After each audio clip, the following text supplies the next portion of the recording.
Hello everyone. तो इस video में हम सॉल्व करने वाले हैं problems of rating 800 to 1400।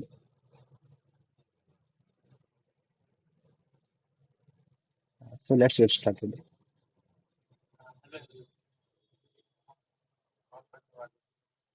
Problems of rating 800 to 1400।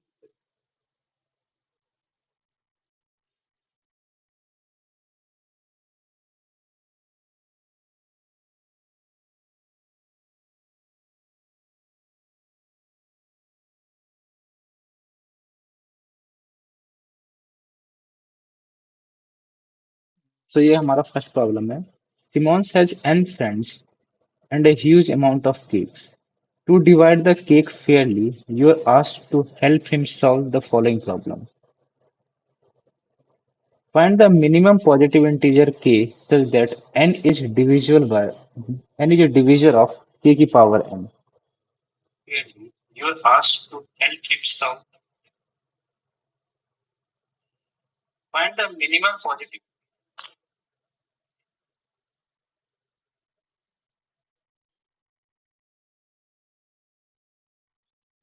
Each test case contains T and N.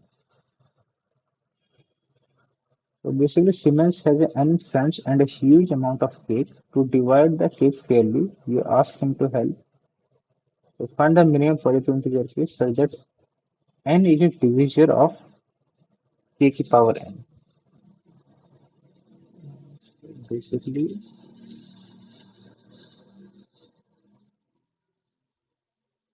n is a divisor of k की power n.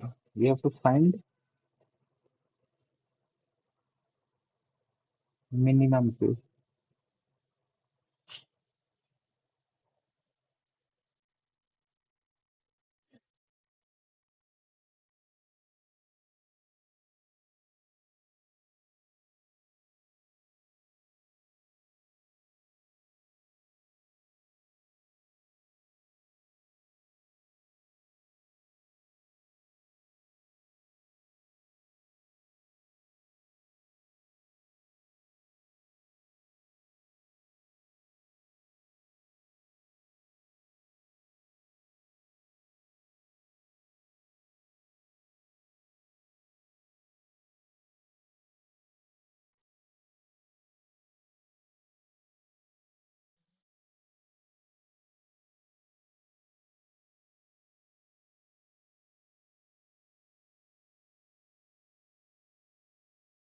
Currently, I'm thinking, suppose if we divide n into, let's say, smaller bits, not bits, basically as a prime number multiple. So let's say A1, A2, A3, these are all prime numbers. If n is such that it is a multiple of these numbers,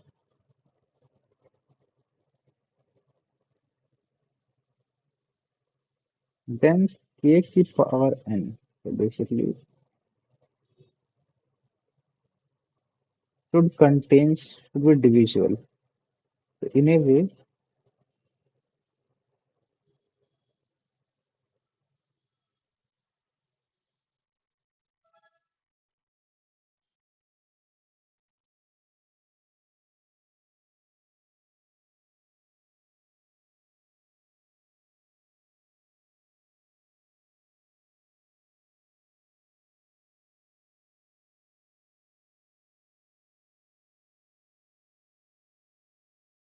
let's say k की power n is, let's say, B1, B2, B3, like that. Huh? Suppose this is a k, and then k की power n will be basically n times of this thing.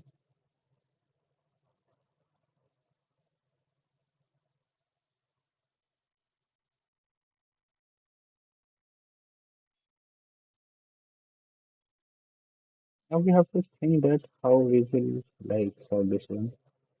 So let's take an example. First number is 8,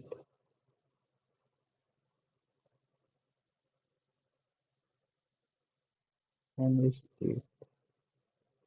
H can be written as, if we write as a multiple of 3, it's like this.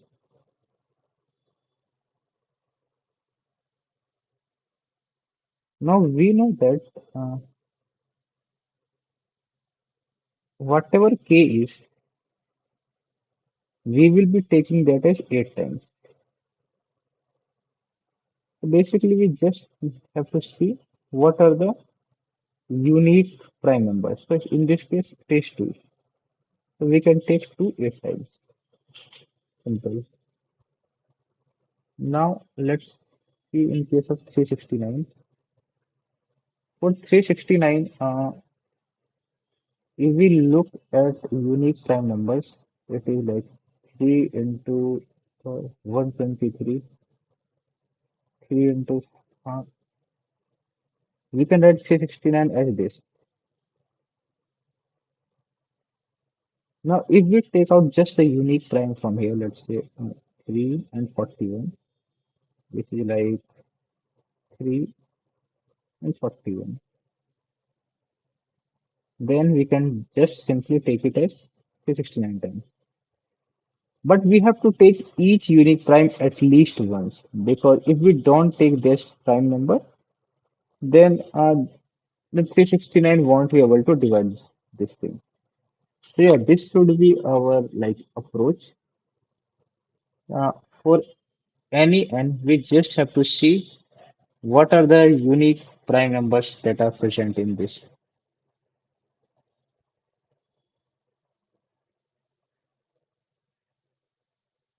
So yeah, let's try to solve this one. So if we are given n,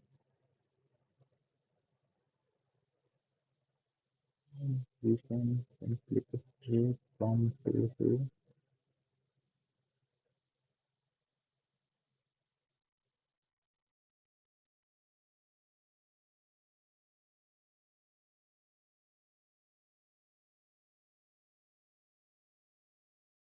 9.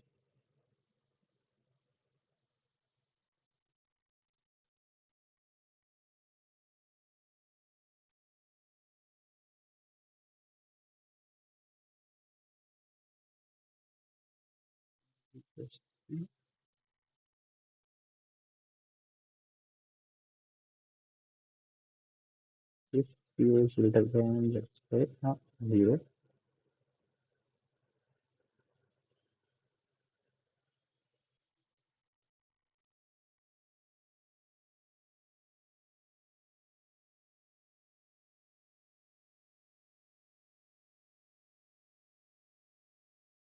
then we find a quintile as well.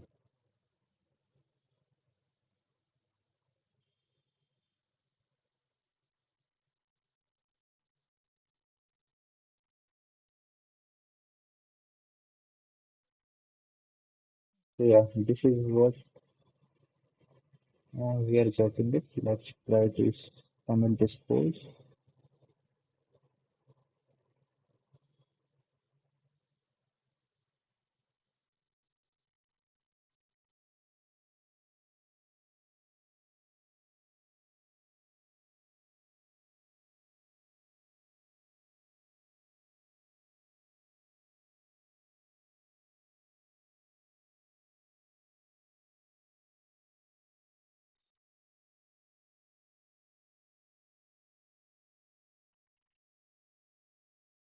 Yeah, our code got accepted.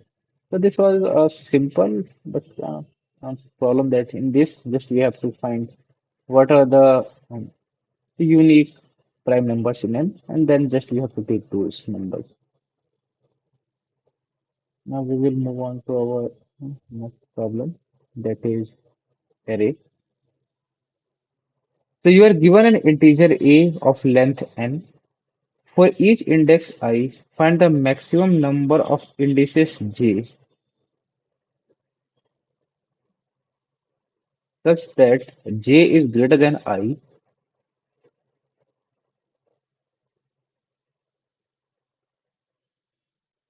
and ai minus k is greater than aj minus k. over all possible values of k. Okay.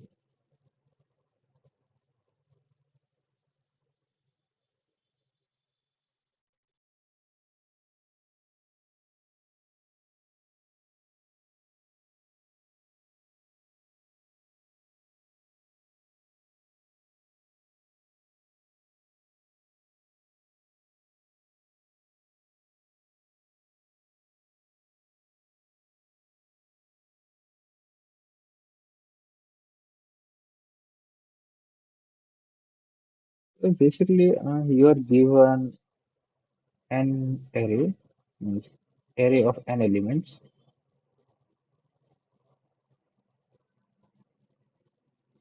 and like for each indices, let's say I, you have to see if ai minus k is greater than aj minus k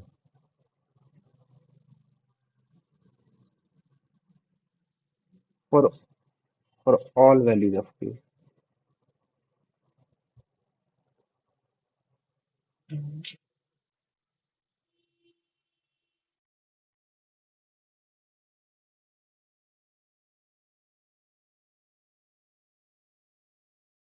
Here, basically, also is written k.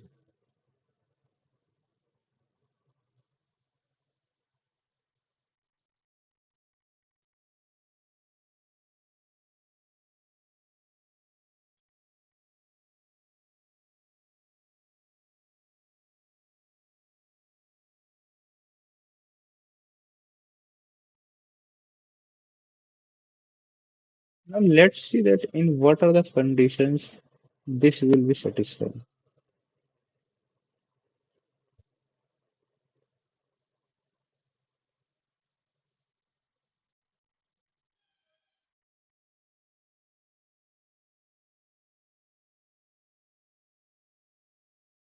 We can write this thing as simple also like this. First way we can write is like ai minus k is greater than aj minus k. If ai is greater than aj,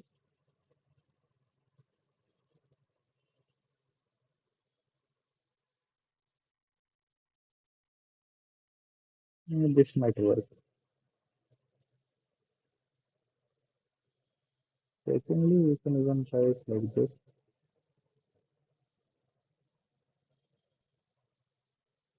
Greater than say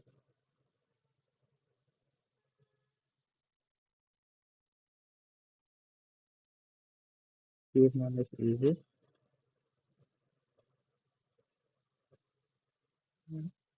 We can have ai plus aj is greater than 2k,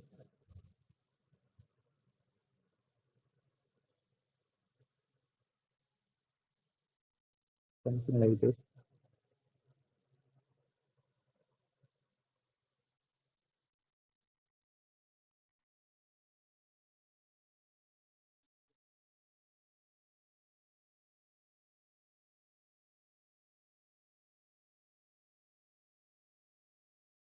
But I think this condition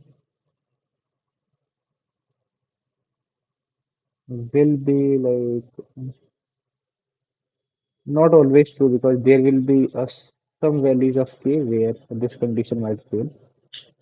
So we will have to look like what are the conditions for which they will be working out.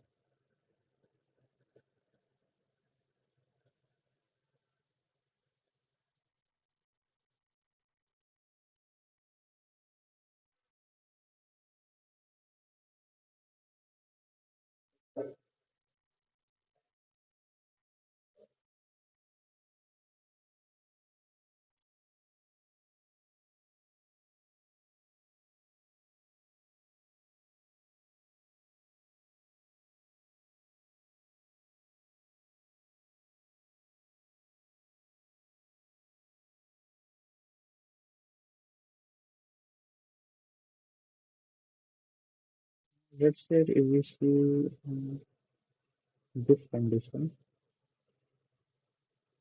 for one, every answer is true. But let's say how. Um, it is saying 1 minus k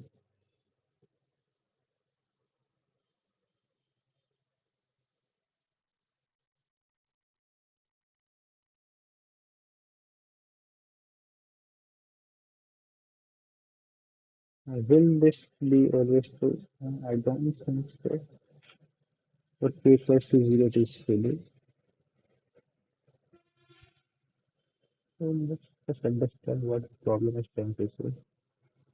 For each index, I find the maximum number of indices j such that j is greater than I, and this is true over all possible integer values of k.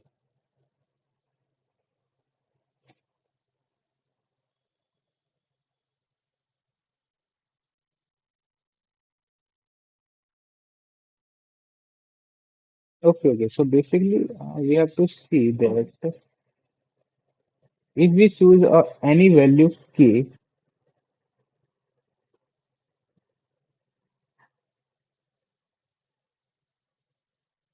then how much for how many j does this satisfy? And like we have to find those numbers. So that is what our problem is.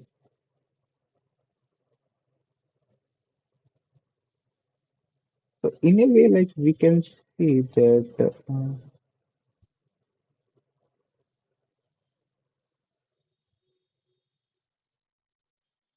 if our, let's say, first condition, if AI is greater than AC,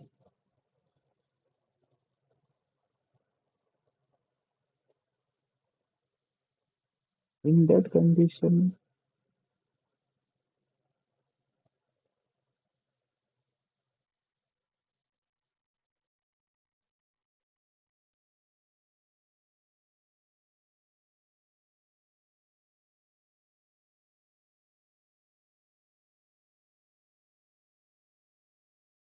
we can always, let's say, choose a value k which is less than AI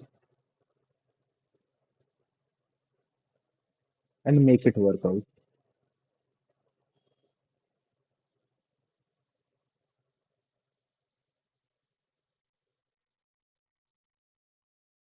Second is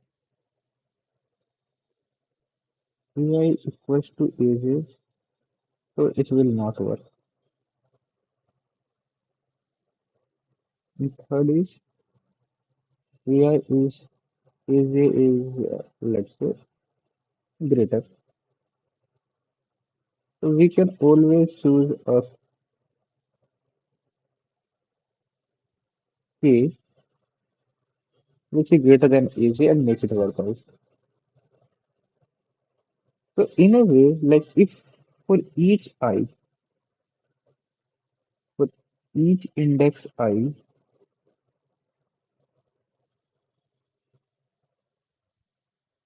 if we check like how many numbers are, let's say, greater than I, let's say greater than AI is, let's say, Steven,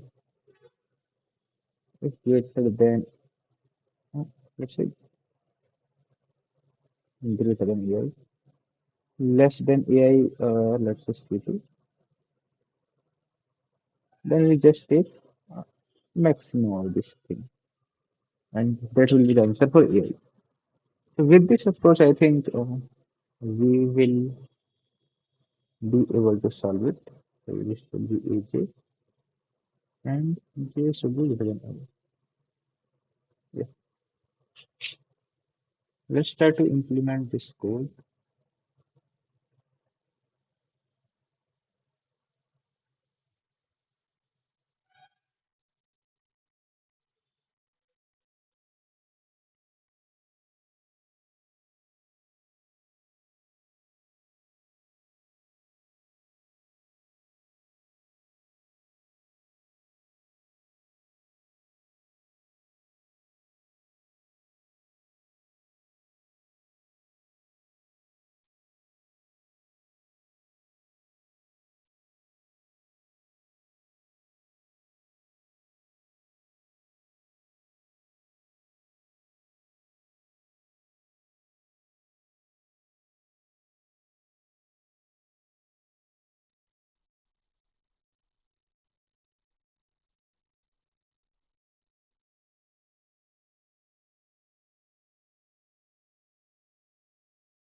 Finally, we will just print the result.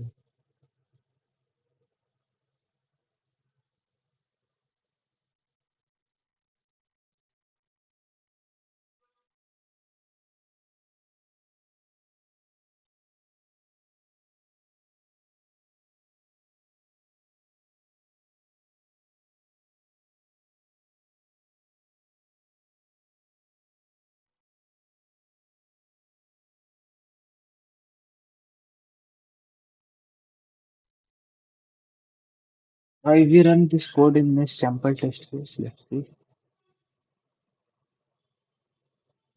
We will get set of response only. Let's try something this code.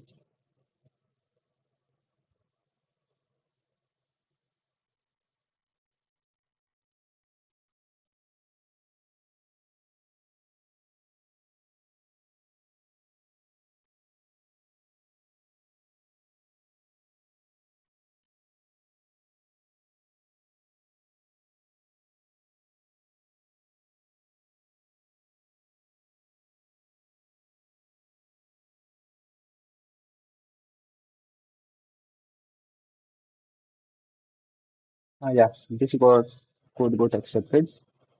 So basically what we are doing is we are for each I, we are finding how many elements are greater than this and how many elements are less than this. And we are taking greater because if element is less than, then we can choose a key accordingly and similarly for greater. If it is equal, then we won't be having any conditions where this thing satisfies. In the starting, we understood the problem slightly wrong, but yeah, later, later what is the problem. So let's move on to our third problem of the day, that is beautiful numbers. Let's define fx as the sum of digits of x. An integer x is considered beautiful if f of x equals to fx. You are given an integer x. In one move, you can choose any digit in the number and replace it with another. The resulting number cannot have leading zeros.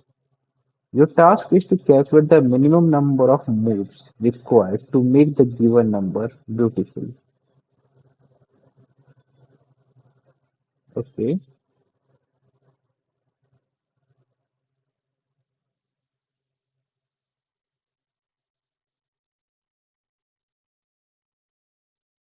so we have to find the condition where, let's say, f of x equals to f,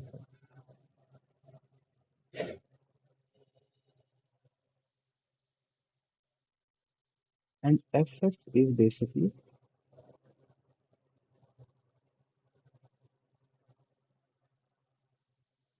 sum of digits of it.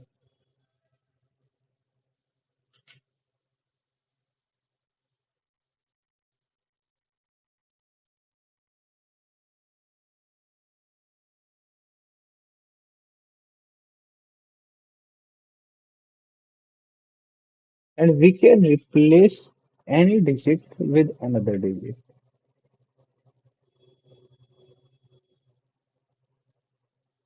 If you think logically, if your fx is less greater than 10 or greater than equals to 10, then above condition will always fail.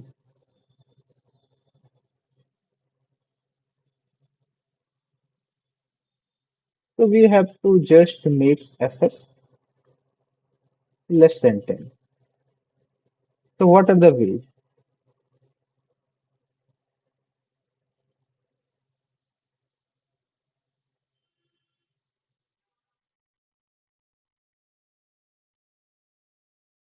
We can, let's say, our number contains, let's see, lot of digits, d1, d2, d3. D, N. So this all digits we can replace till 0, but this we can replace till 1 only. So we will just see that how much replacement is needed in these two and just print the answer accordingly. Let's just try to code it, then we can understand this slightly more detail. So we are given in, we will first take our number as input. Let's see, convert this into string.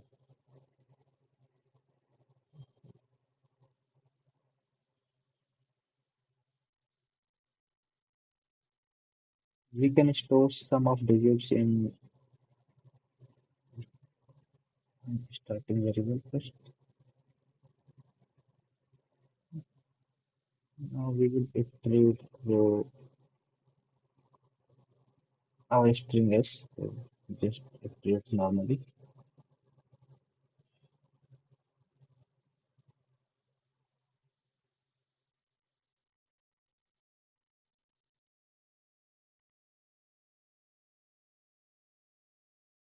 Now we will add this in the sum of digits.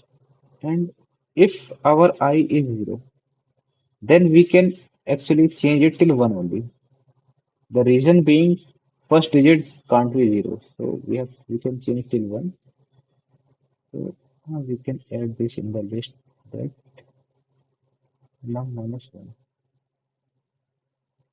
And other digit we can make it till 0 also. So that is true. We will create our array list.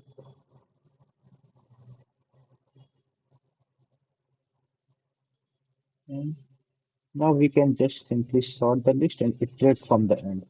And check the moment where the sum of digit is becomes less than 10.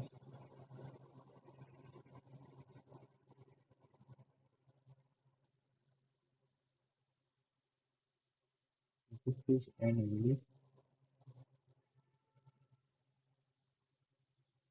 if sum of digits is less than 10. Right?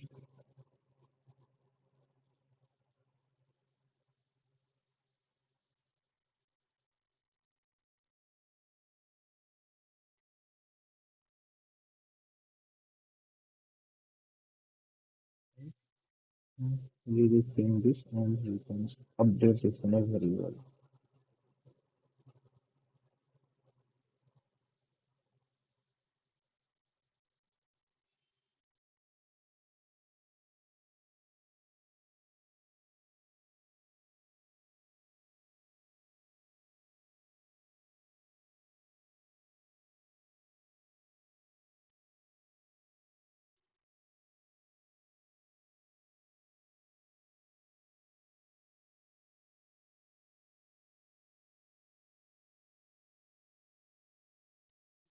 What is this should be length minus 1, not n minus 1.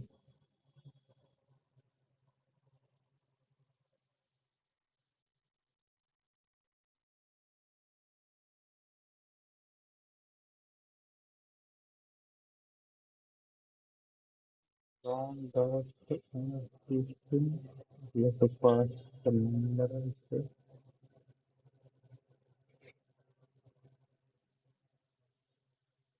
Now output is 0, 1, 2, 12.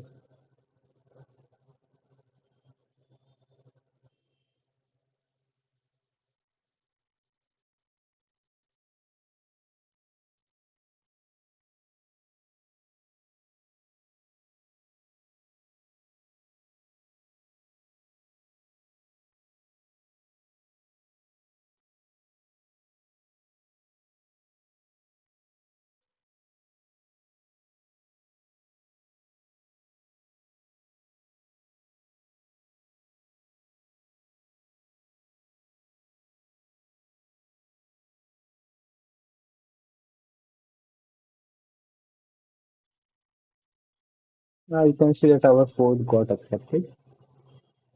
So that was simple only. Like we just have to see, like we have to make our sum of digits less than 10, and we will just see like what are the changes we can make. So we will try to make maximum changes to minimize it. So the first digit we can change till 1, and remaining digit we can change to 0, because you can't have a leading 0 in your number. And yeah, that's all. Then we will just iterate it, and as soon as our like sum of digits becomes less than 10, we just break it out and like see like what are the how many changes we have made. So let's move on to our next problem, that is Mickey Mouse perception.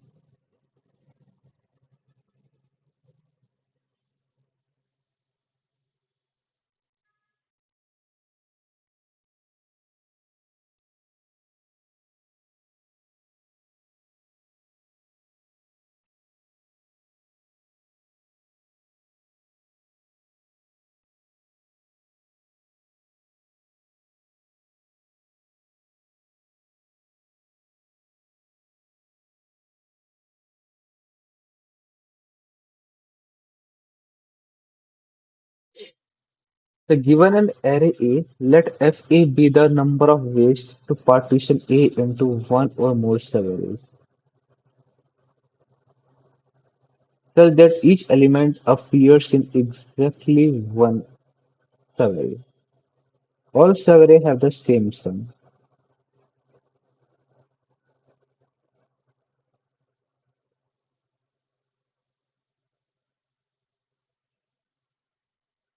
You are given two integers x and y. Find the minimum value of Fa over all array A of length x plus y, consisting of couples, x copies of the number 1 and y copies of the number minus 1. In some order, since the answer may be large, output the answer more or less a number. Additionally, you should construct one array that achieves this minimal value. So we are given a two integer x and y, and our array consists of x copies of number 1 and y copies of number minus 1.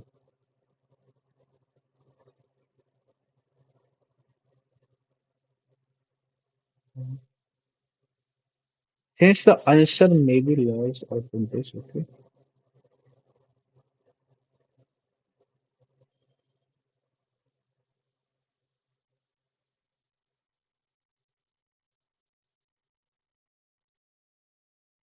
And each of the subarrays should have the same sum. Okay.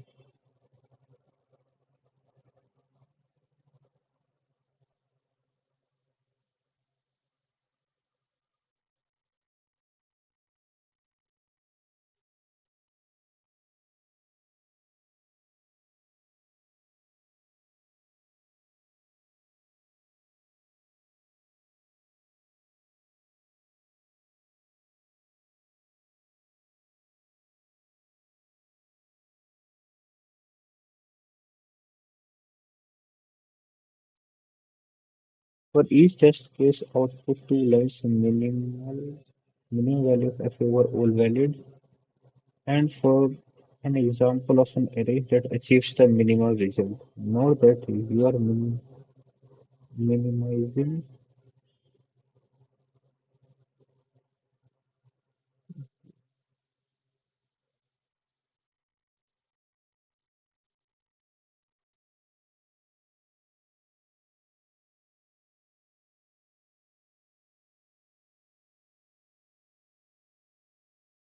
So basically, we are given an array A1, A2, let's say A1, and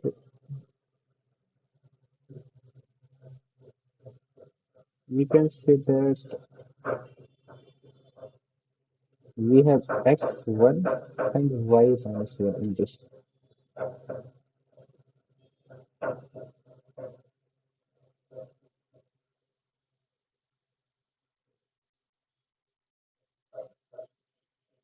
Now what can they really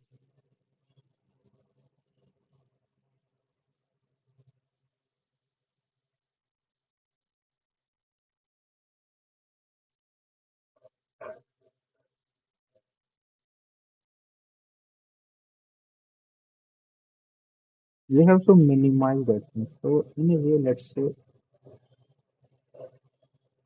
if we take all ones in the starting,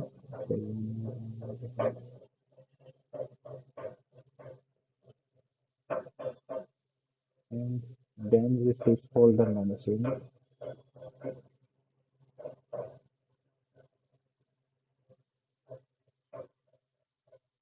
So in this, we are getting only two ones at max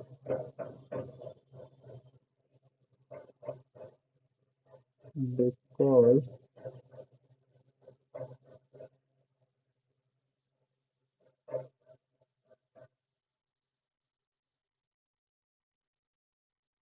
your final sum is plus two. So if you take plus two, this is plus two, then this completely is also plus two. And if any of the x or y is count of x or y is zero, then answer is simply one. So you can take all the ones, all the minus ones. So logically, we cannot have an answer which is like greater than two. We can either have answer one or two. One will be when either x or y is zero, else two. So we will try this approach. Let's see if there is anyone which says no. If all the these test cases are having answer either one and two. But let me check once.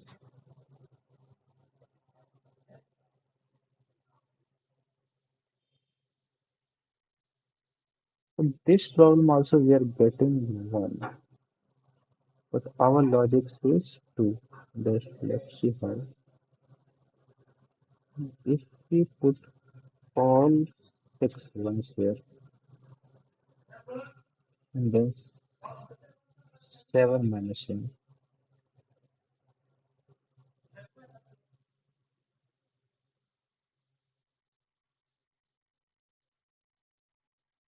then our final output is actually minus one.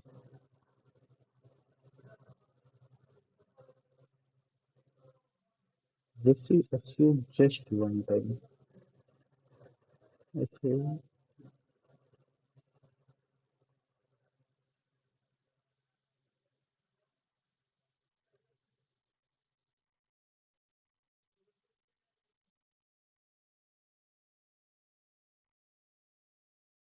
and let's say if we had put minus one in the starting,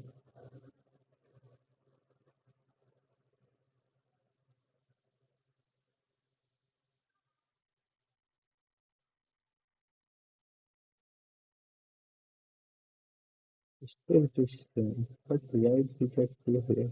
Check it.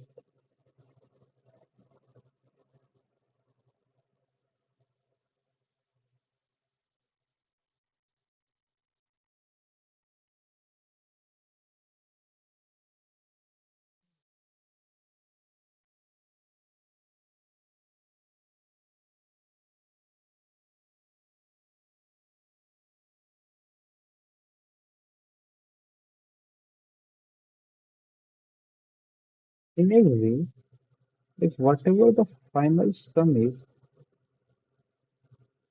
I think we should be able to get that thing. The reason being, let's say if our final sum is minus 3. So there will be a point when minus 1 will appear, then minus 2 will appear, and then minus 3 will appear. So all these summaries have like sum of minus 1 each. So in a way, our answer should be this.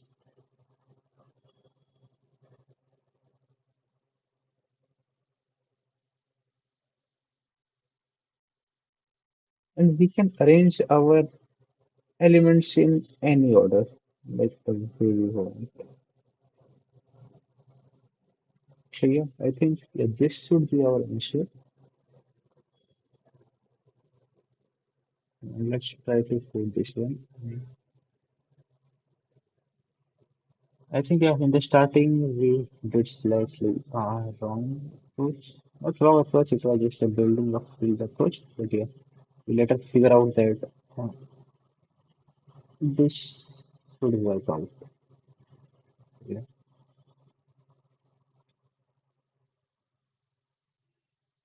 Because if you have to reach if x minus y is 4, then and we want it to happen minimum times, then there will be a point when it will reach 1, then it will reach 2, then it will reach 3.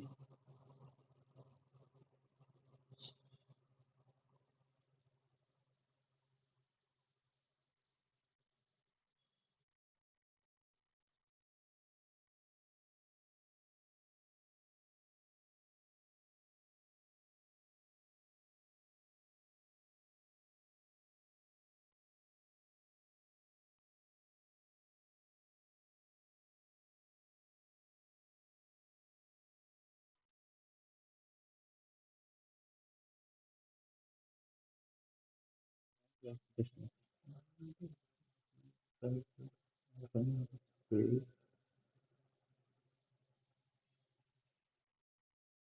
you can have it differently any time.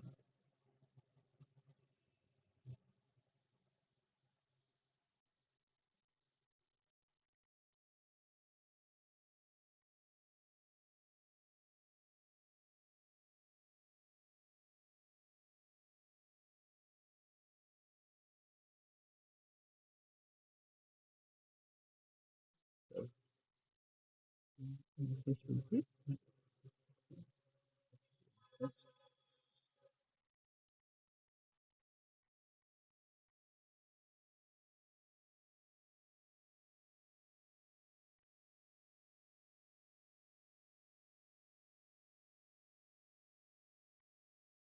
Especially you are getting to 0,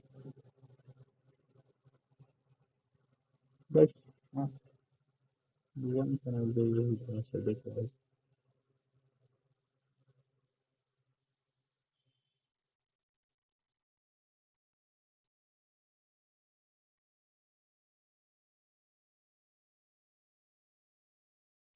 0 is also like achievable number. So yeah, we will submit this code and see if it is working or not.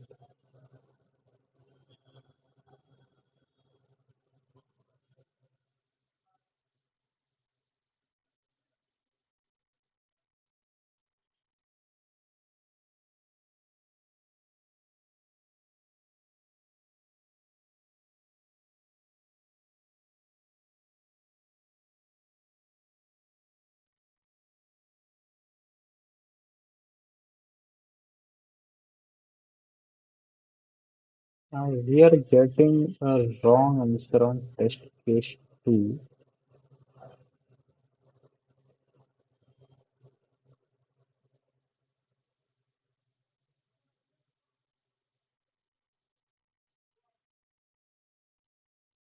Let's try to debug it like what can be done this way.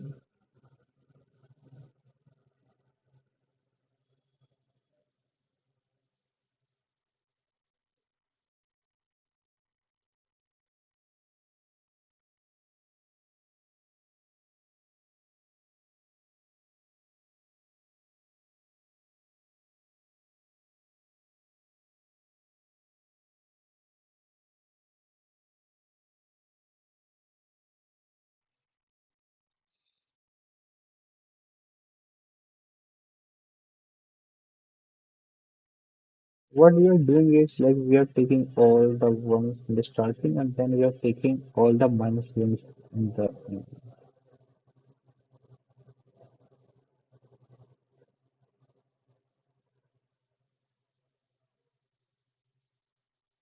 Now suppose there are 8 ones and 4 minus 1.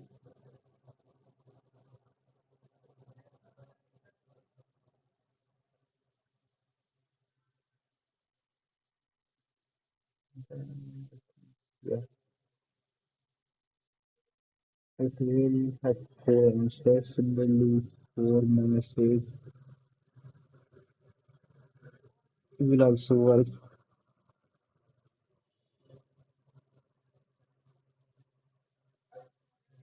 Let's think of the cases where it is not working.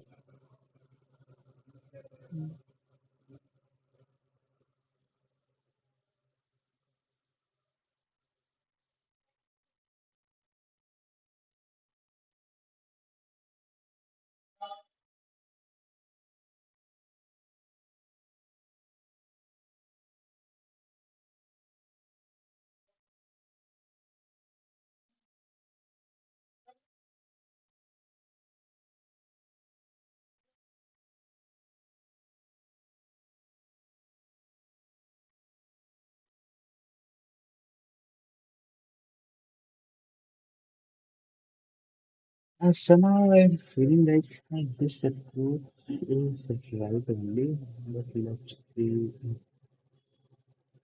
what we can do to make it better. What's what is the case that we are messing with out here?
The reason that I'm thinking this should work out is suppose you want a survey with foursome.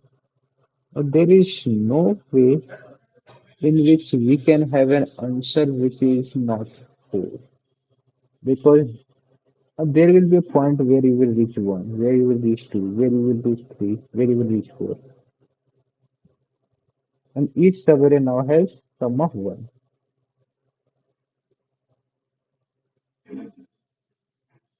And if you are thinking that we can achieve an answer greater than one, that is greater than four, that is also not possible because it is not possible like to create a five survey of someone to get the final response as four because you cannot max create four surveys only. And in the case of zero, there can be only one survey. If we put all the ones in the starting and then all the minus one in the end, then yeah, that should be the answer. But let's try to think of anything that is not working. They have given the test cases, but these look quite simple to me.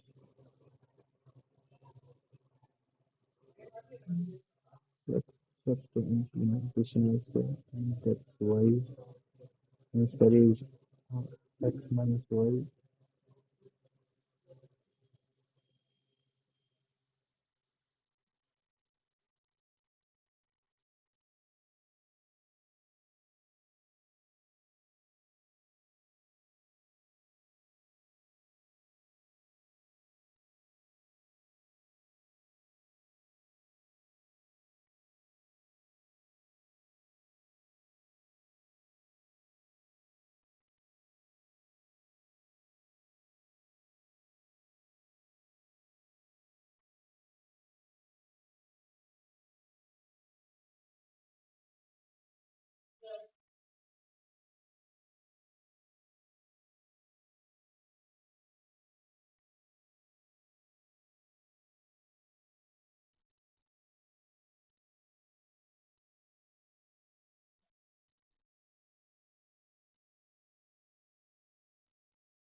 Somehow idea is not coming like what can be the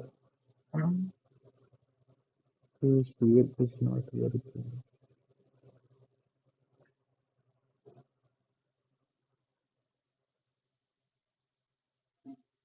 Let's reread the question again. Given an array A, let F be the number of ways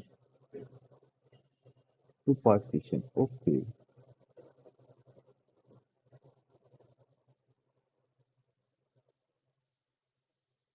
Okay, it's not asking you like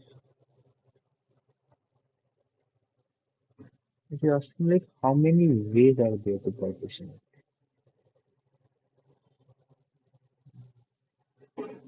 Let's say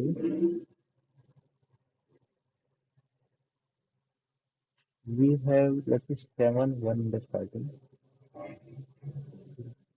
let's say 5 1 and let's say 3. The answer is 2 only, you know. One way partition is different. I think that this is the only way.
I think this is the only way. I don't not seeing any other way. Now consider for test cases, let's say like this, where we have to get -2, where also there is only one way only, this. What are the case that is reading without?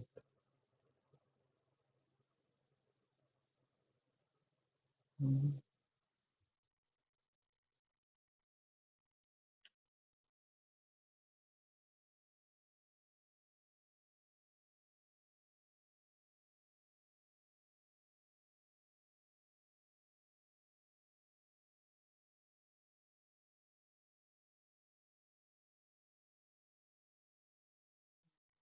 First is see the first case for what it is telling.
Okay, so we have to basically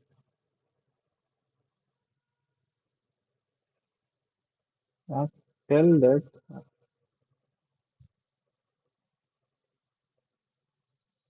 how many ways are there to partition. Okay, let, let me think the problem. Let's see.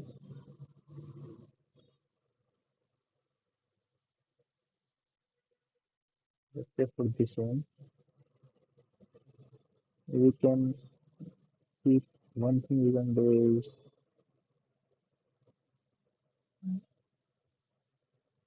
for this one, let's say one thing we can do is like keep all the elements. And second thing we can do is let's put this and the remaining.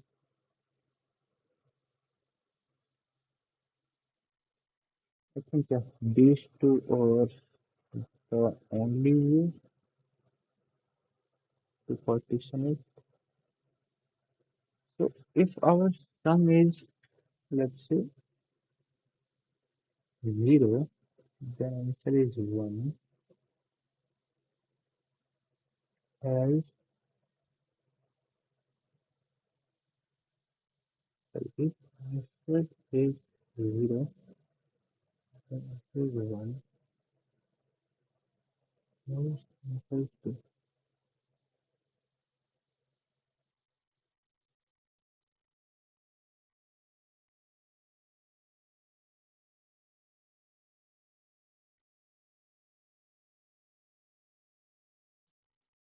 Right is equal.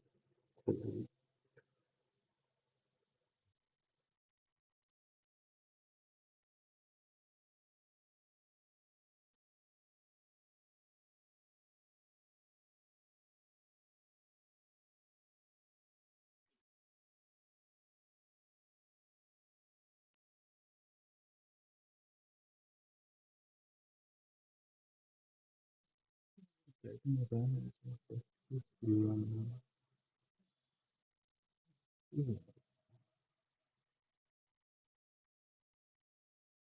2, 1, 1, 2, 3, 1,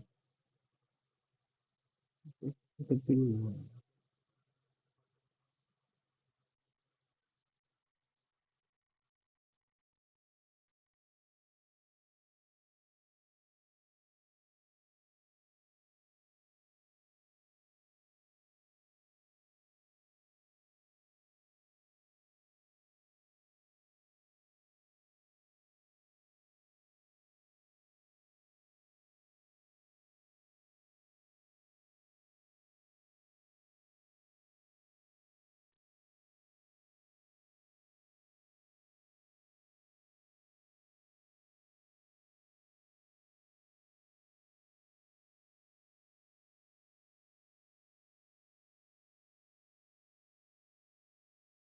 For 1 also the answer will be same only because you can achieve that thing by taking the complete array only. Yeah, okay, now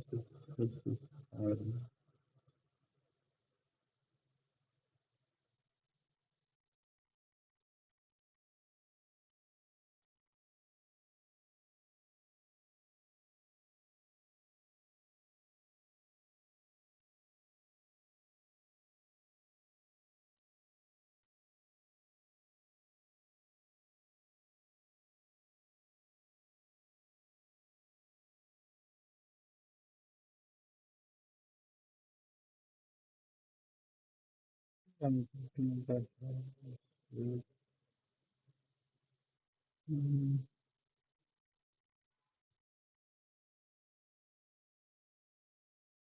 it will work.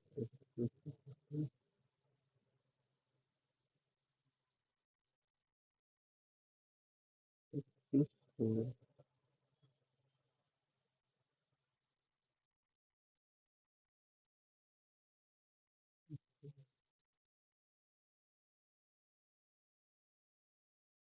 value has all the Then also now you can take a page like this and page like this. You can page like this.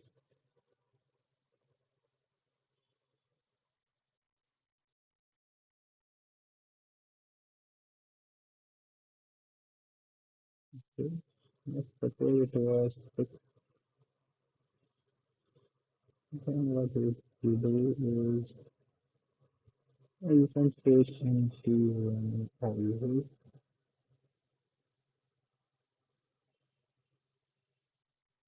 You can have two also.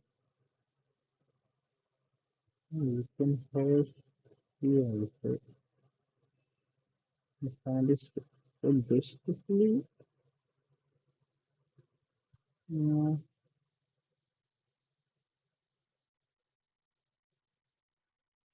we can take all the combinations here.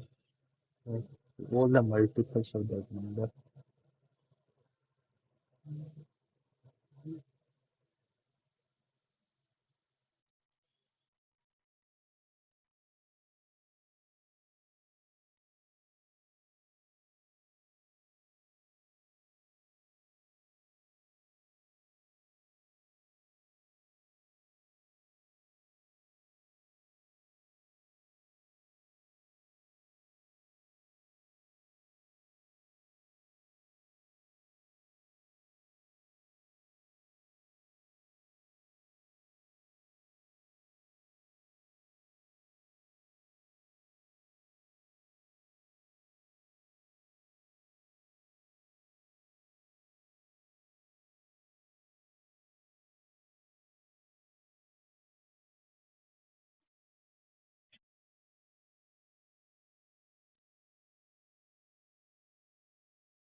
Yeah, finally this got accepted. So yeah, I will explain this in short. So what we are given an let's say maybe we have to create an array. Let's say we have x ones and y minus ones. Now we have to tell like f is basically number of ways in which we can partition such that each subarray has an let's say equal sum. Now suppose if our final sum is zero, then there is like only one way of partitioning. We can take the whole array. If let's say it is like this, then we can partition this again into one only because we have to take whole array because you can't partition like whose sum is one to into two parts. Then both the subarray won't have the same. Now let's check for sum three.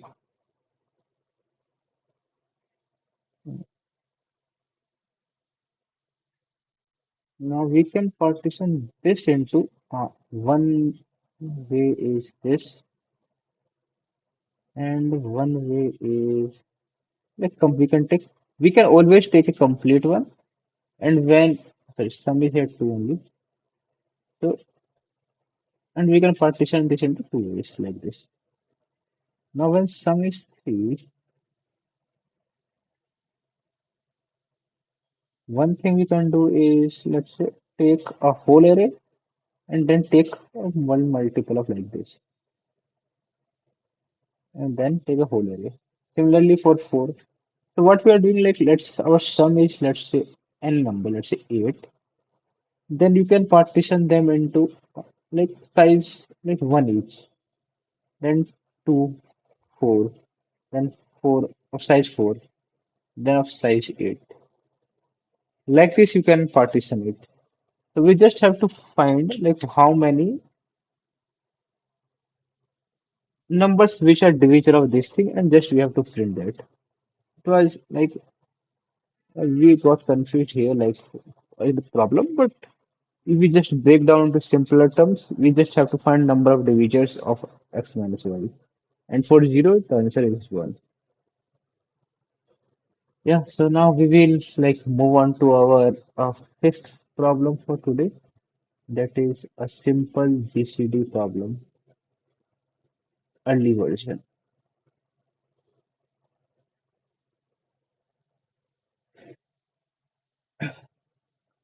This is the easy version of the problem. The difference between the version is that in this version, n is 2 into 10 to the power 5 and bi equals to ai for all I in range 1 to n. Note that a solution for one version does not necessarily solve the other version, but we are solving only the one version, so we don't have to look. You are given two arrays A and B of length n for each index I. of array A, we can perform the following operation at most once. Okay. Choose an arbitrary integer n such that m is not equals to ai such that m is between 1 and bi and set ai to n.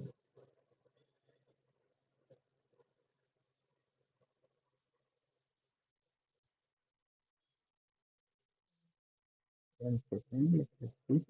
For each index I of the array A, you can perform the following at operation. Choose an arbitrary integer like that this and set ai to m.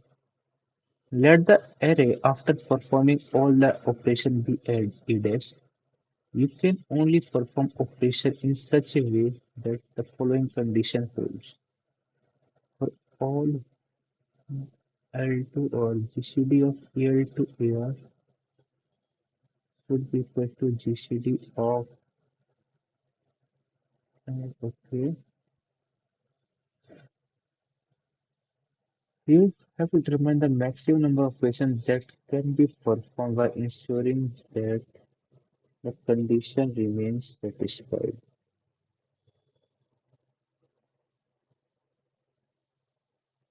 Okay.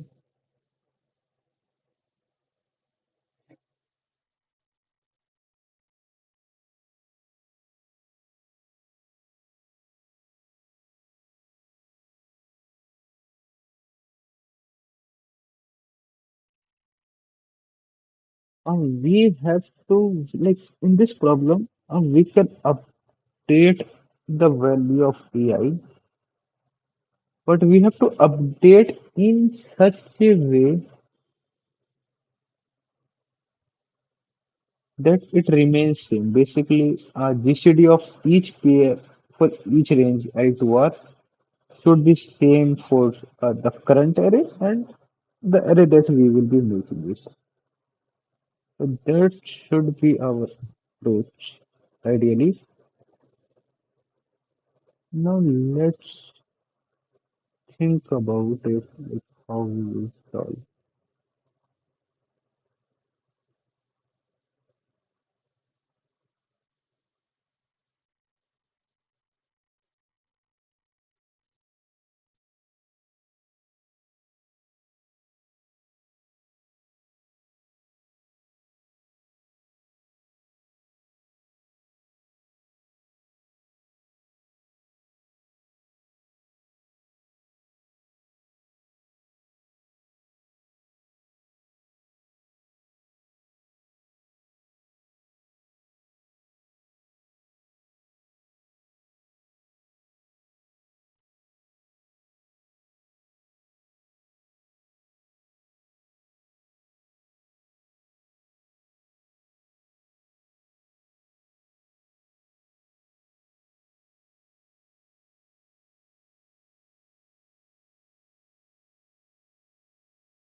Okay, so what are the things that we can do? We know one thing is that AI is equals to BI and we can update AI to any value between 1 to BI.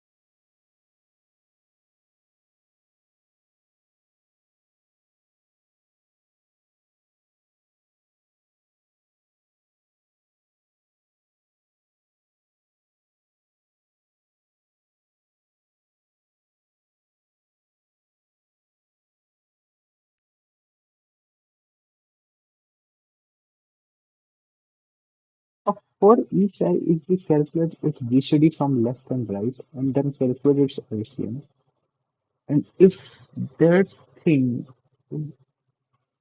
is less than AI itself, I think that should work out. And let me try it. I think we have an array n.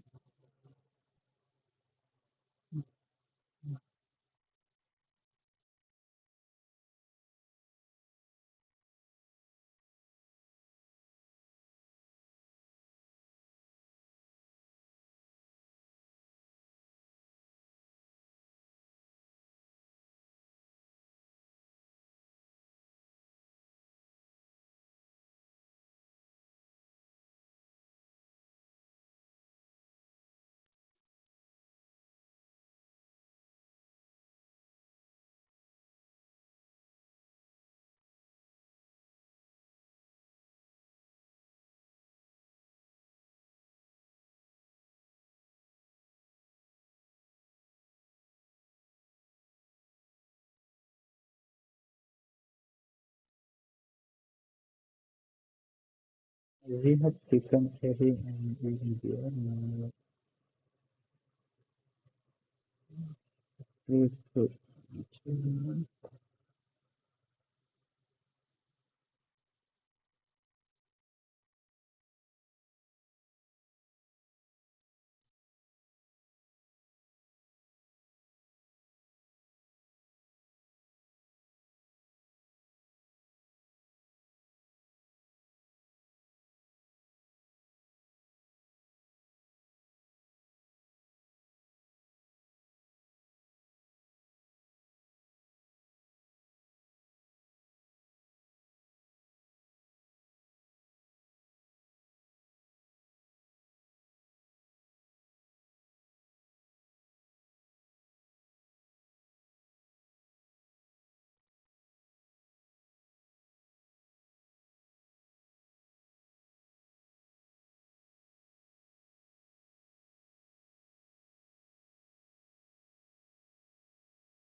Yeah, so this code is working. So like, yeah, I will explain in short.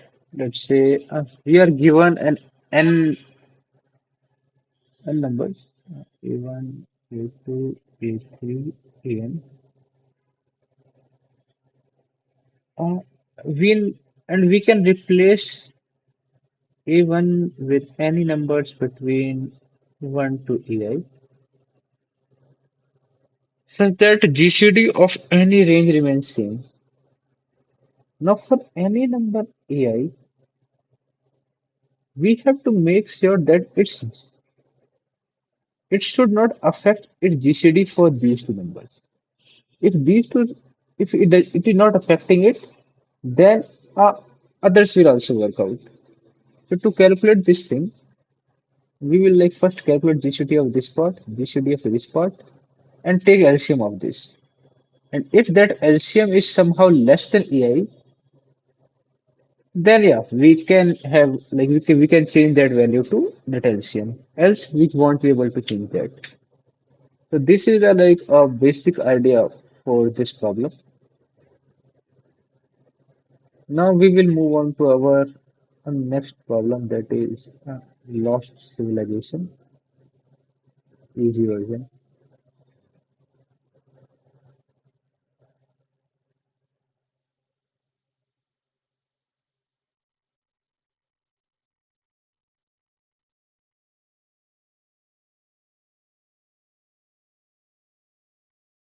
This is the Let's define algorithm to generate a sequence of m plus k integers as follows. First, receive a sequence x of m integers as input. If k equals to 0, terminate immediately and return the sequence x.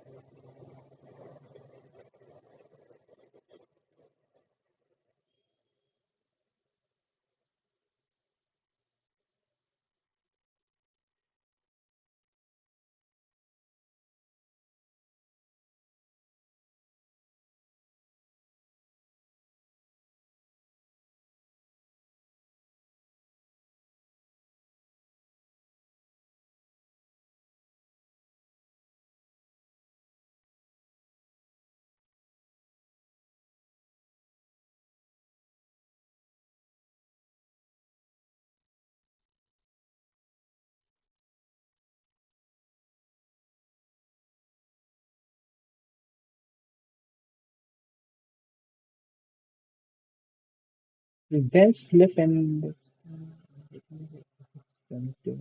then select index 1 to x and insert xi plus 1 immediately after the element xi. If x contains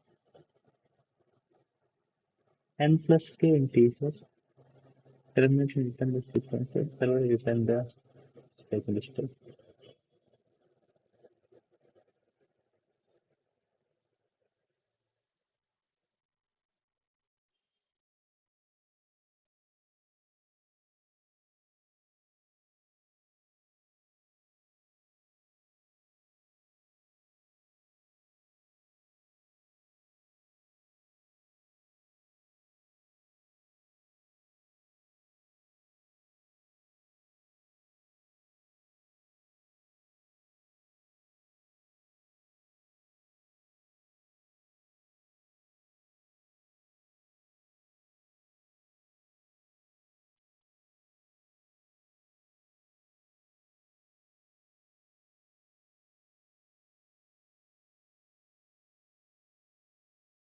So we are given n integers and we have to output the length of the shortest sequence on a separate line.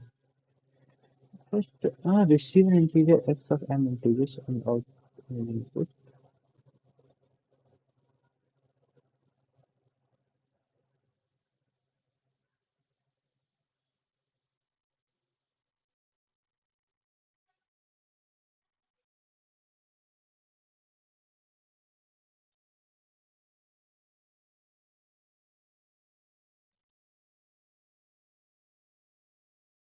So we have to find like what is the shortest area.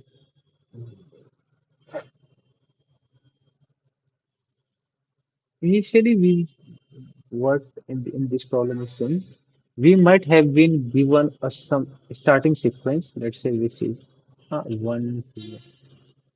Then now they follow some algorithm in which they might like let's say select any numbers, any index. Let's say we are selecting one, then if they might convert to let's say this thing. If they are selecting this, then they might insert to this. If we go further ahead, this can be the also the one we can have this thing. We can have even this. And there are multiple things that we have to generate.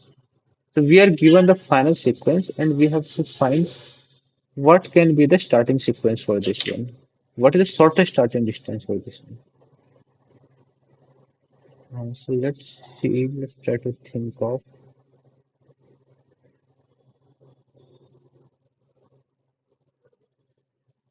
if you have the largest number, let's say any number, you have the largest number 9 and let's say a smaller number of ways before it, then you can always generate 9 from this thing.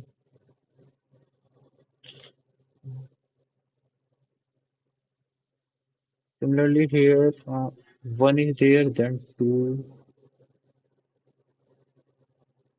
So 2 can be generated from 1. Then you have 1, 5. So from 5 you will generate 6.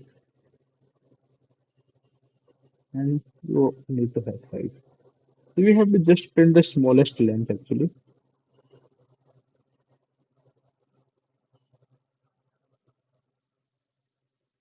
One idea I'm thinking of is we will start from the starting point. Let's say from here if we start it, let's say whatever number it is there, we put it. Let's say it is 9. So let's say this is our starting point. Now if our next number is 10,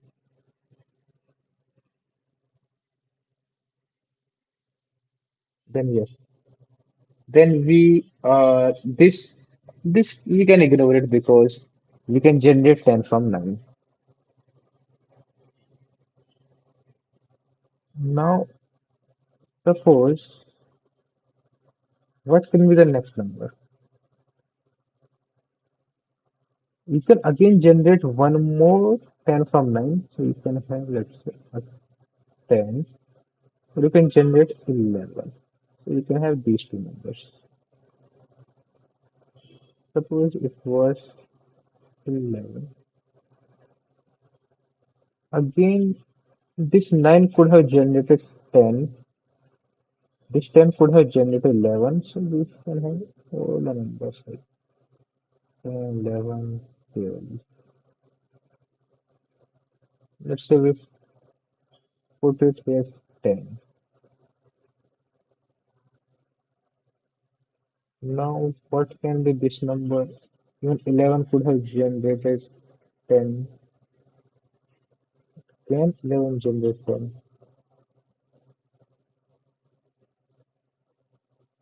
Because this 10 was generated by this number. Then we generate 10, we generate 11.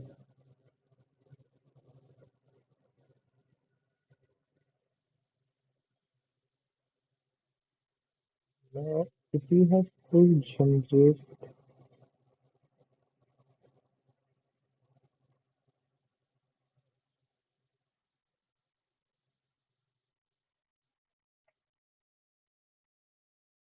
well,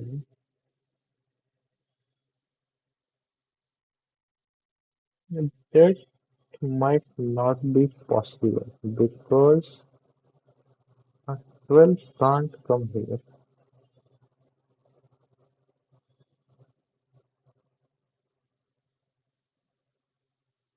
But this is generated by this number.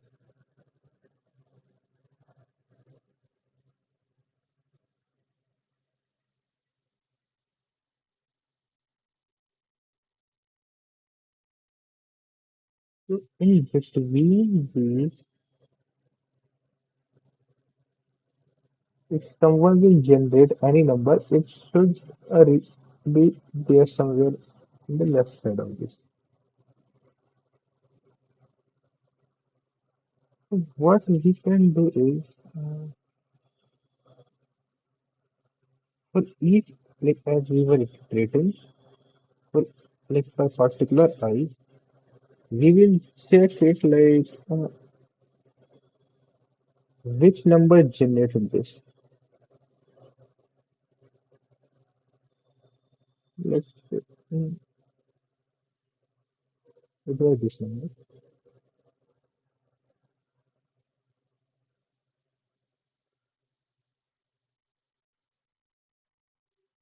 All the numbers before this can generate this number, and this cannot generate it.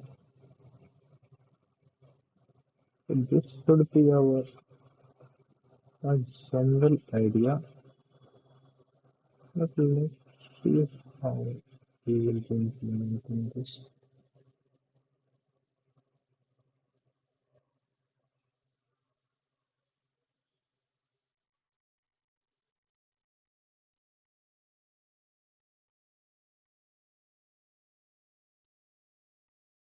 We can even use stack for this thing. Let's say if 9 comes in, we will put 9 here. Then 10, yeah, 9, 10 is generated by 9. If 10 can be put here. 11 generated by this. Next 10. We can remove this, then just this past here. As soon as all the elements are removed, uh, then this number will be in the stack. So, yeah. Yeah. So, let me.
So let's try to understand this with a example. We will take this example. Let's say 989.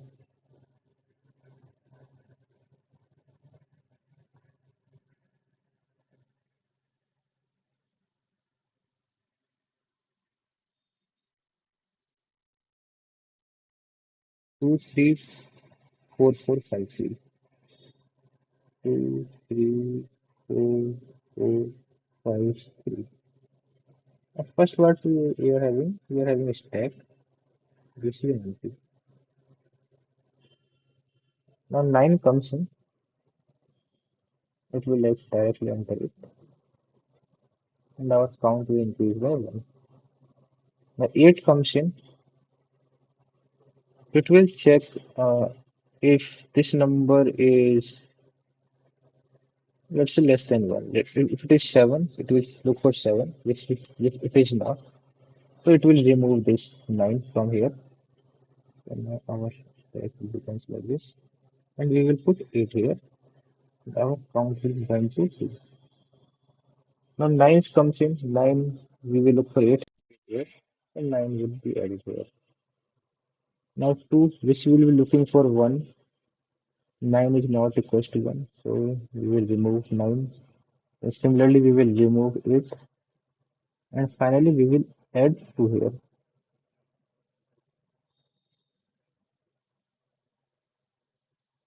So we have added 9, we have added 8, now we have added 2. Now, we will have 3. We will be keep looking for a 2 which is there. So we will just add 3.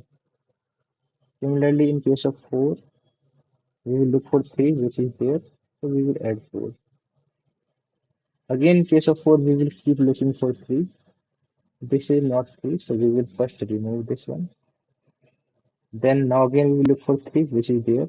So yeah, we will add 4. Now in case of 5, again we will add 5 because 4 is present.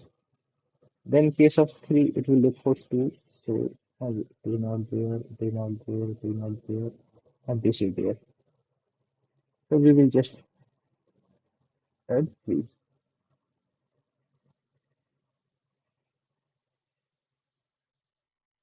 We just add 3. And finally we have reached the end. The shortest path that is possible is of length 3. So this is our idea of solving this one. Let's try to code this.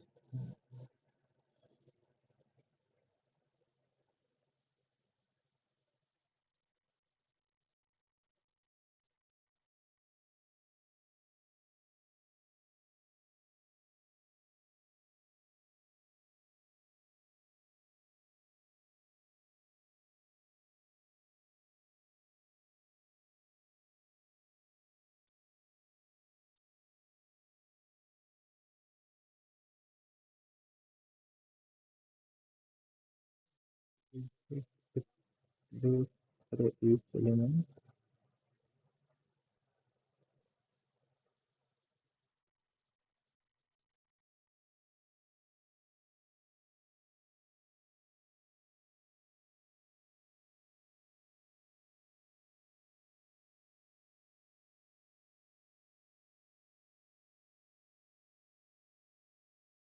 That dot is let's say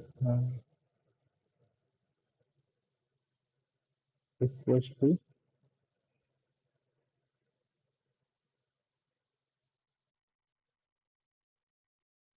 whatever the peak is and is equals to here as I mentioned. Then we can directly push. We can just break it out. We will push later. Else we will just stop. And finally we will push it. This stack is empty. Then we are starting new. We're starting from 0, so we will add in the adding zero.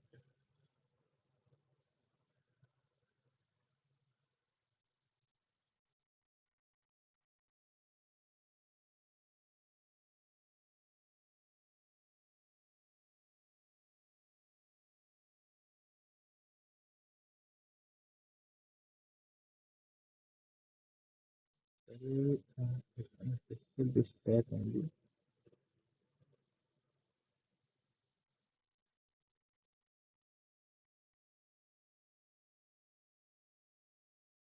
And let's run our code. We are getting 15343. 15343. Now we will submit this code and see if it is working or not.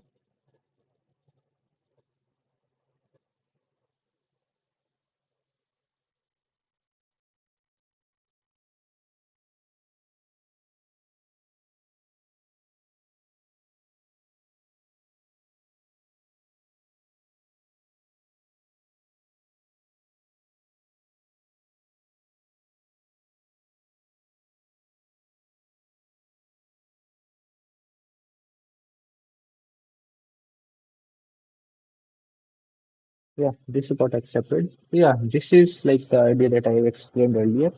So we have to follow that thing only, and this will be easily able to solve this problem. Now let's move on to our last problem of the day, that is dungeon.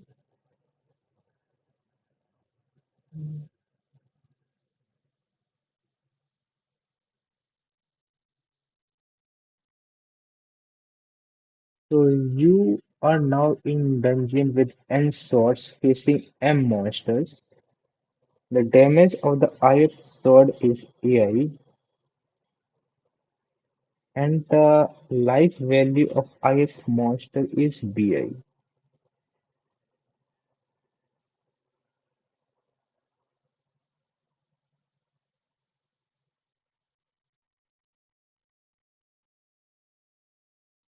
A sword with damage X can kill a monster with life value Y if and only if Y is less than equals to X. After killing the ith monster with a sword of damage X, this sword disappears. If Ci is greater than 0, you will obtain a new sword with damage max of X, Ci. Otherwise, you gain nothing. Now you want to know the maximum number of monsters you can kill. Note that you can kill each monster at most once.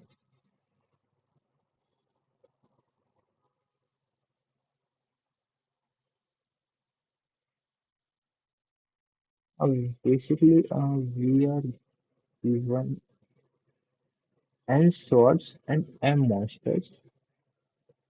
So the damage the iron swords can do are like A1 A2 A till AN. Now after killing the ith monster with a sword of damage X, the sword disappears.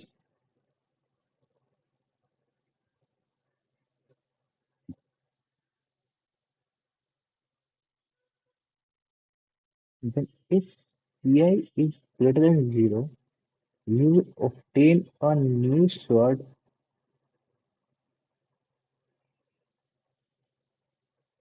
otherwise you gain nothing.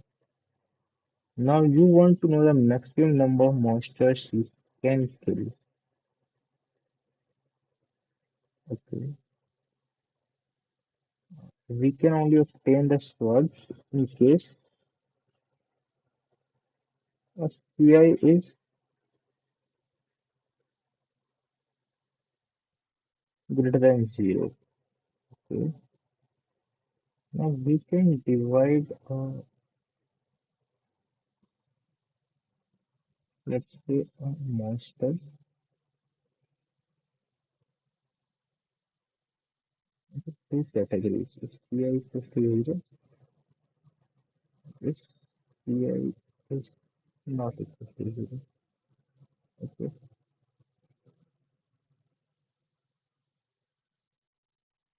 If we are putting damage to these monsters,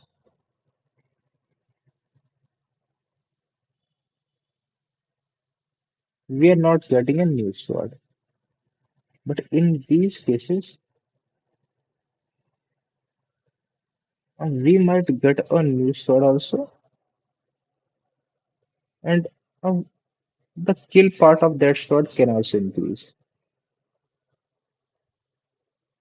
So our approach should be to first try to kill these kind of monsters, because at least your kill size you will get a new sword also, and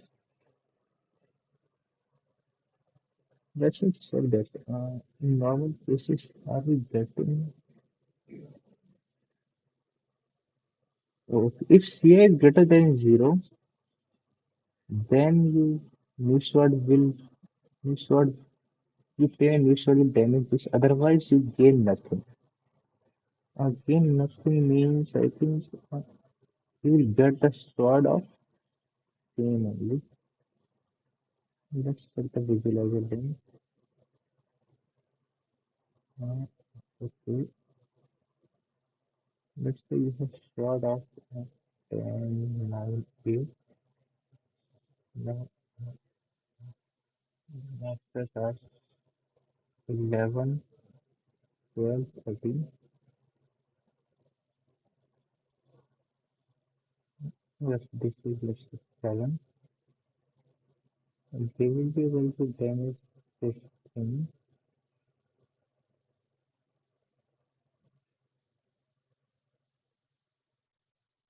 Let's say, no, let's say this is 10 only. Now,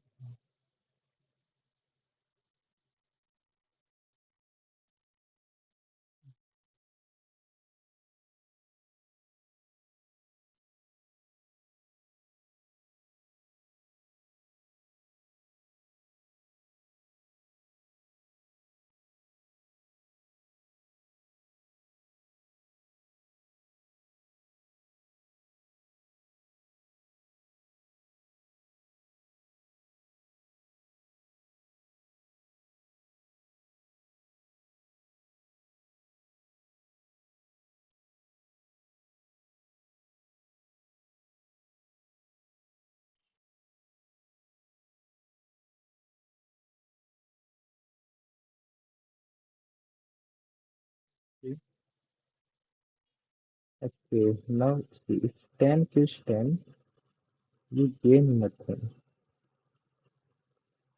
And first, if it was 11, let's say, 10 kills 10 equals 11. So if you're killing monsters of whose CI is 0, you will be getting no swords in the return. Whereas in other cases, you will either maintain your sword that thing power, or you can even increase your sword power also. Our goal should be first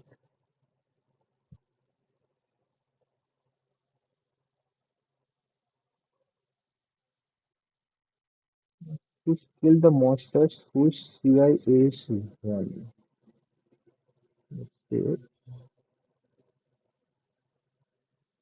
If we kill monster of this with minimum sword power, and then remove that thing and increase the sword power,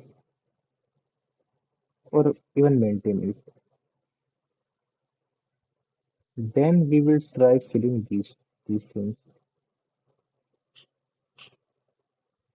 So with this approach, I think, yeah, it should work out. Let's try to code it.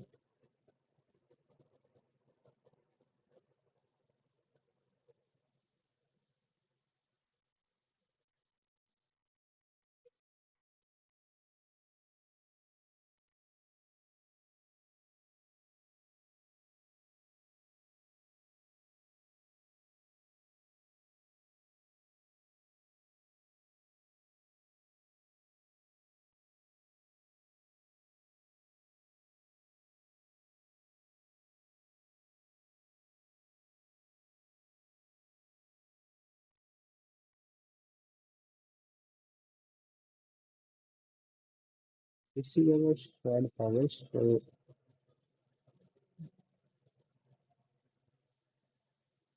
we will store that down here.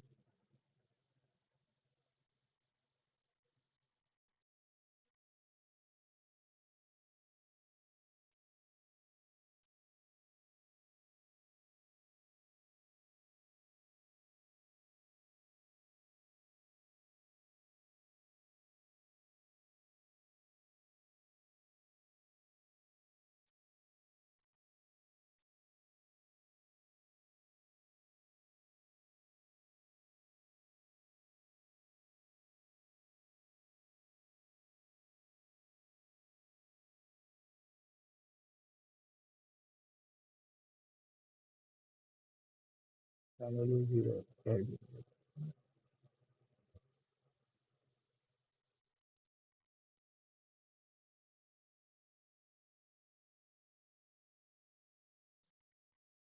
Relationship.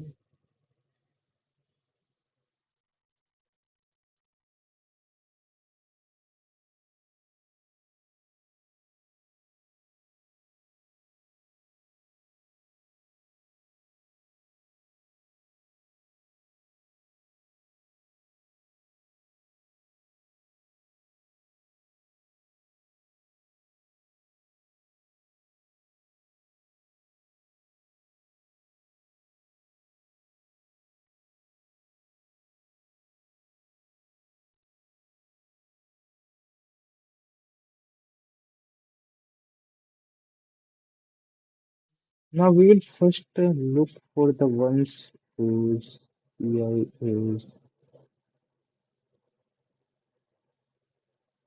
let's say, not equal to zero. So master's power is, let's say, power is zero type. If we check that there exists let's say,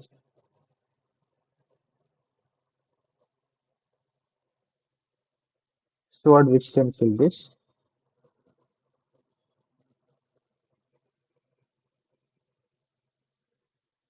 right? Then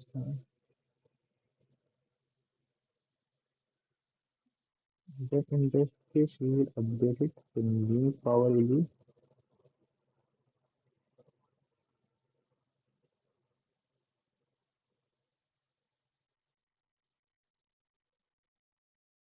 this, or okay, this one.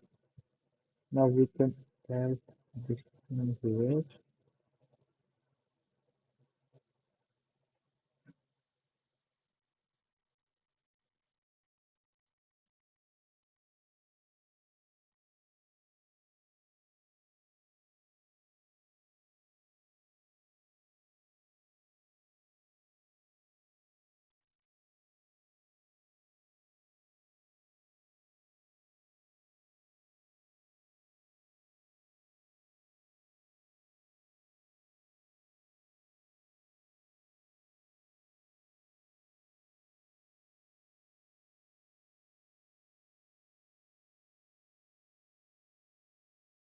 We can give it power from our that.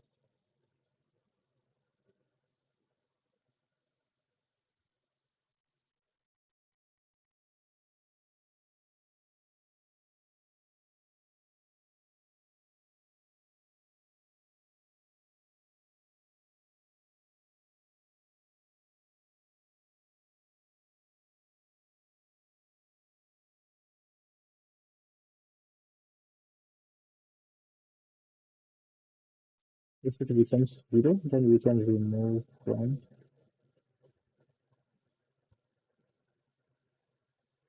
our hmm, reset.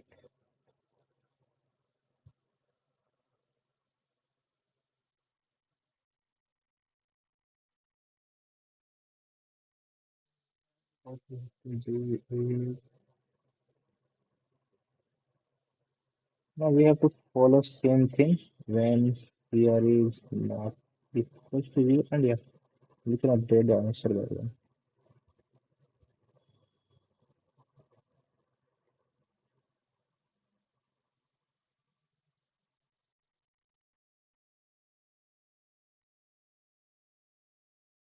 Same thing we have to follow it,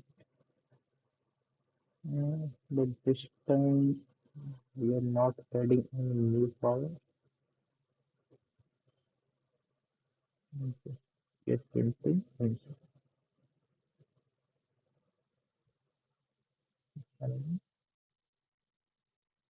we have zero. This is cool.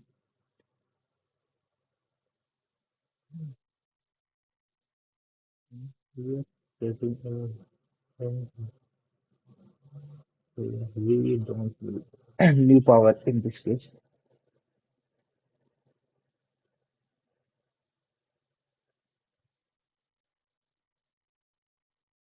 We are getting a runtime error and the line. See,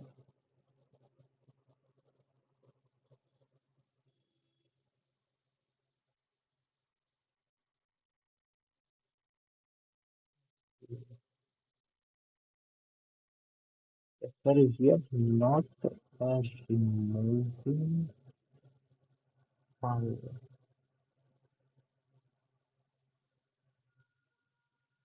We have to remove actually the value of that thing.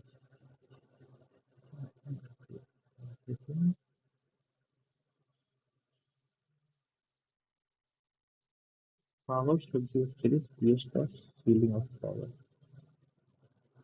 Just remember that we are removing a tool and just continue this feeling of power.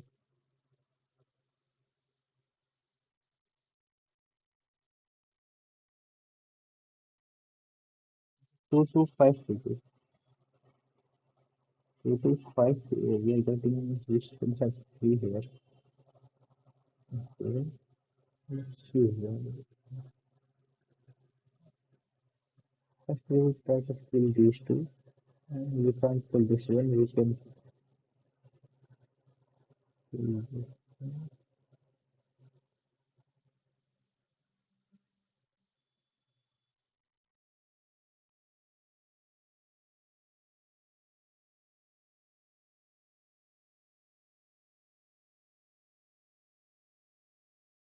It is using this sword. We can even kill this thing. So basically, the one we are not able to kill it.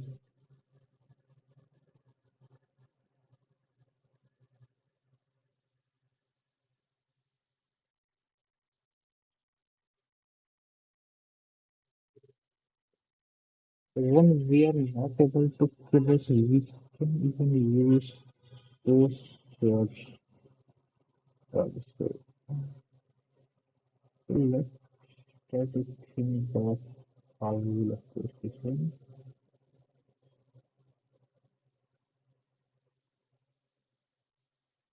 Maybe we can try to start with smaller PI and then move forward. So we can do one thing to address this issue.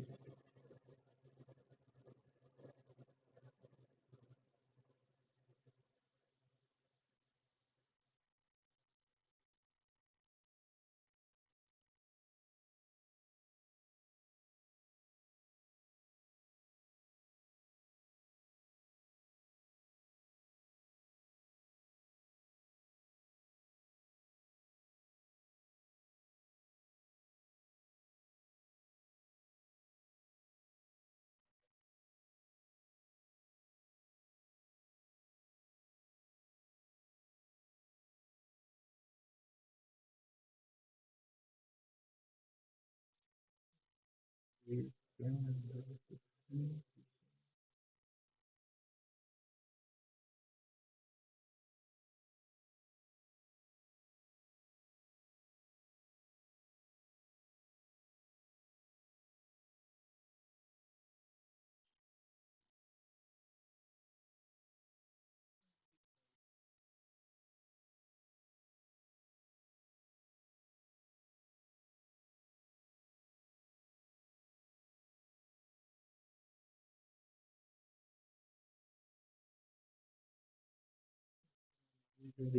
this.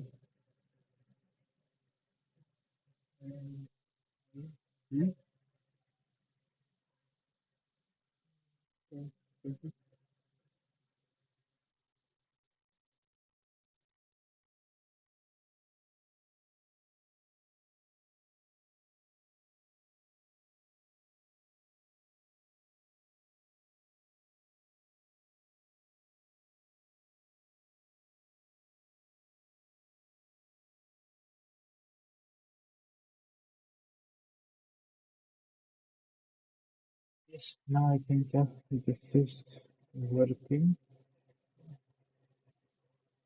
Now we will try to find this code. If it is running or other test case also.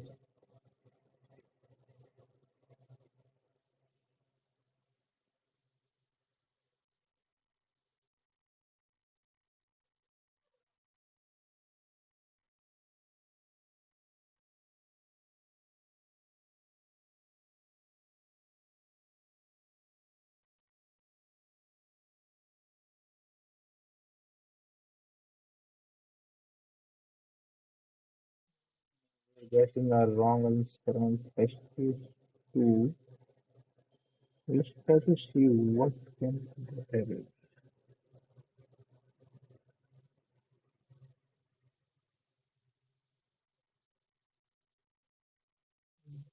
We are using smaller BRI at first.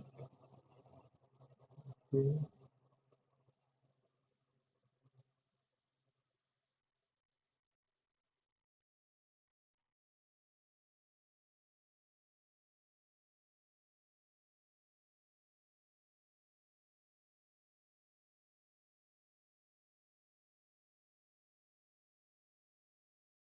If it is same,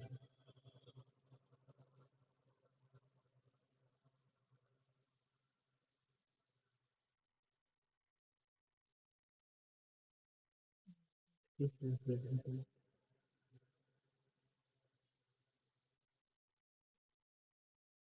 if it is if it is related, if it is related something with we condition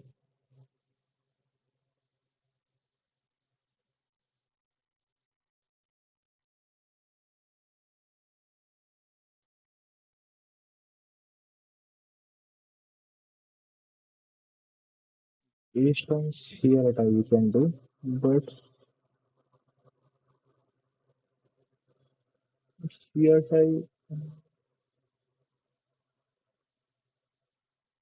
that should be in December actually. It should be like this.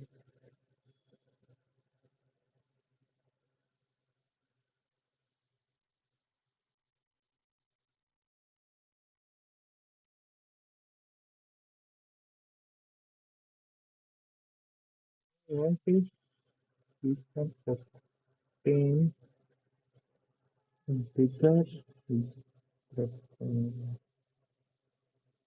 as theoretical.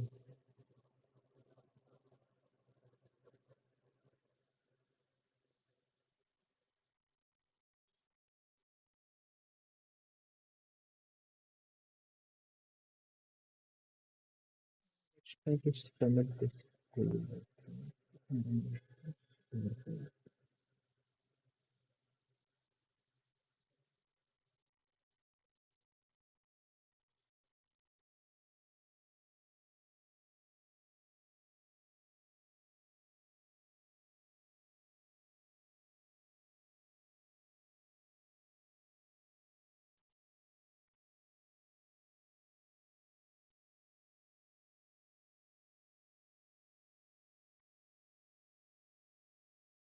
still we are getting the wrong answers, so let's try to debug it. Like, what is the actual issue that we are facing? We are in the starting. We are handling for CR at I, which is not equals to 0. Now we have sorted them based on BR at I.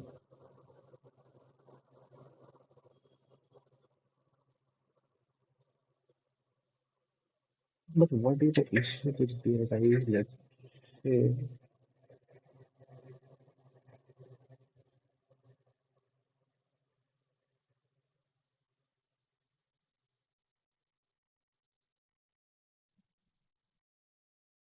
at this moment we are not able to find it. But somehow in the future we will find it. Then in those cases,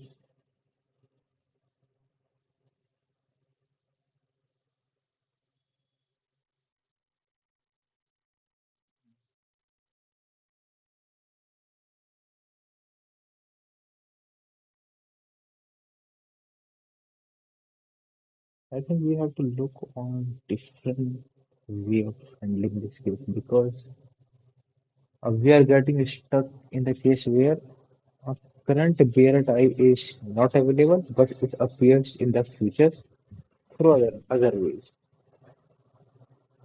So how we will like resolve this issue?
You entered to comes with the power 5, so we have to work in off and time only, and or n log n. And solution is actually working in this case.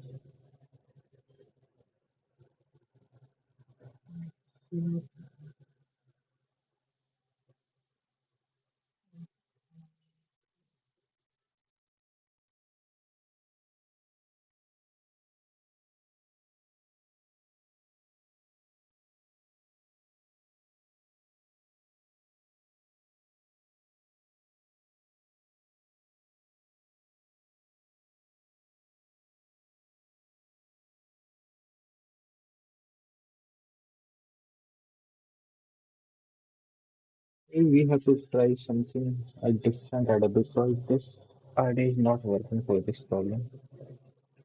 As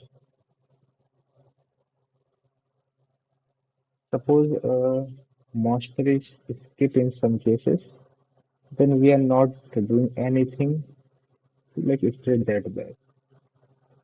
So what can we do in this case?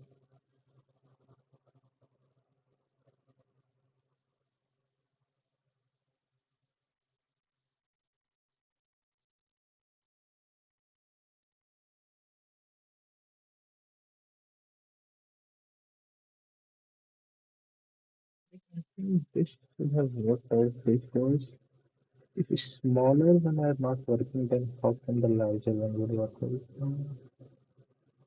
Let's see if there is an issue in the implementation part.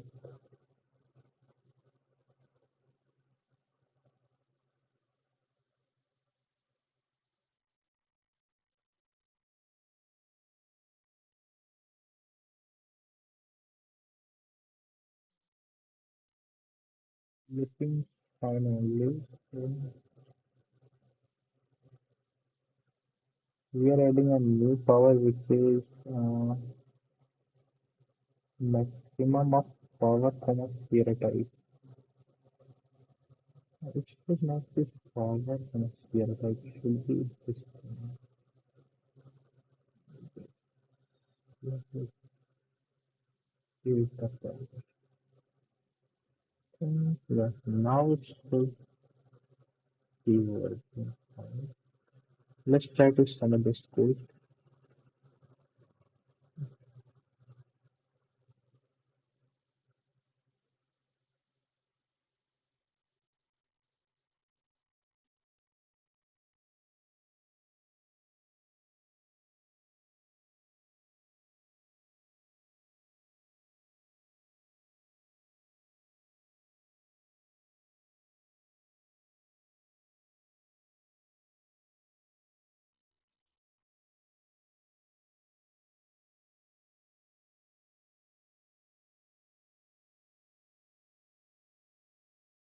Yes, yeah, now, yeah, this our code is working well. We have done a small mistake in that one. We have not updated the value of power, which we have to do in the starting part only. So yeah, I think today we are able to solve all the problems uh, with 30 minutes still left. So I will be back tomorrow around 8 or 9. Yeah, and probably we're trying like problem still rating 1500, maybe even trying one problem of 1600 rating also. Thank you.